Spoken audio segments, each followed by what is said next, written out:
My name is Martin Luther King, Jr., and I need to correct something before we go any further. I was not the author of a movement. I was its editor before there were speeches, there were rooms, before there was direction, there was disagreement. Before anyone followed me, we thought together. In the early days, I was young, visible, and unproven. Authority did not belong to me. It had to be earned slowly in conversation, so I listened. I listened in church basements, in kitchens, in late-night meetings where nothing sounded eloquent and everything felt risky. I learned quickly that leadership does not come from having the best ideas, but from making room for the best thinking. I sat with Ella Baker, who taught me that strong movements are not built around strong personalities. They are built by trusting ordinary people with real responsibility. She reminded me that if people do not see themselves as agents of change, they will wait forever to be led. I worked beside Bayard Rustin, who showed me that nonviolence was not a sentiment. It was a system. It had to be trained, rehearsed, and protected.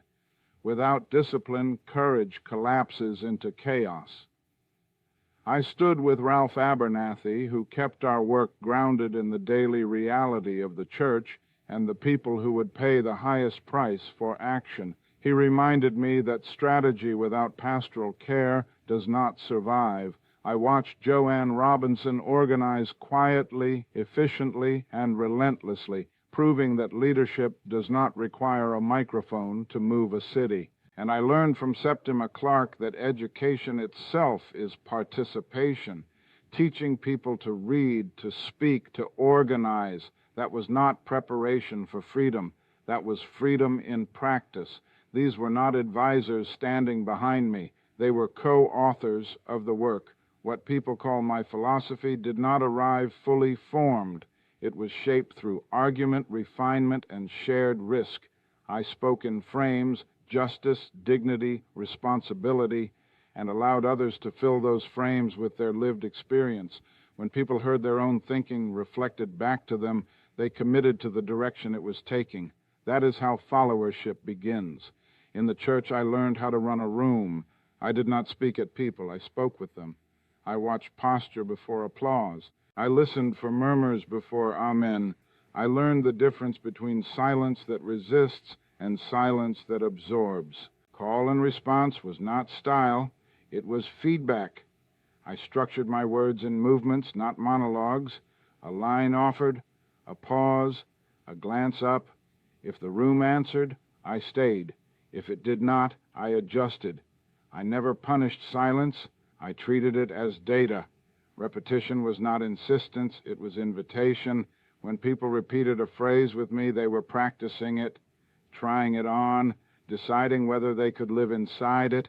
That is how speech becomes facilitation. Strategy emerged the same way. The Montgomery bus boycott was not announced because I was certain. It was announced because we had already argued it, feared it, tested it, and decided together that we could carry the cost. When I spoke publicly, I was not revealing my ideas. I was revealing our consensus. People followed me not because I asked them to believe in me, but because they recognized themselves in the mission. They trusted me because I did not rush them past their fear, did not hide the risk, and did not pretend to certainty where none existed. I stood at the front so responsibility had a face, but I never allowed the work to depend on my voice alone. A movement that cannot survive the silence of its leader is not a movement. It is a performance. If you convene people today, understand this. Do not ask for loyalty, ask for contribution. Do not deliver answers, curate thinking. Do not chase agreement, build ownership. People will follow you when they feel that the direction belongs to them and that you are steady enough to hold it when the room grows uncertain. That is how we move together. That is how I learned to lead. And that is how any gathering worth remembering still begins.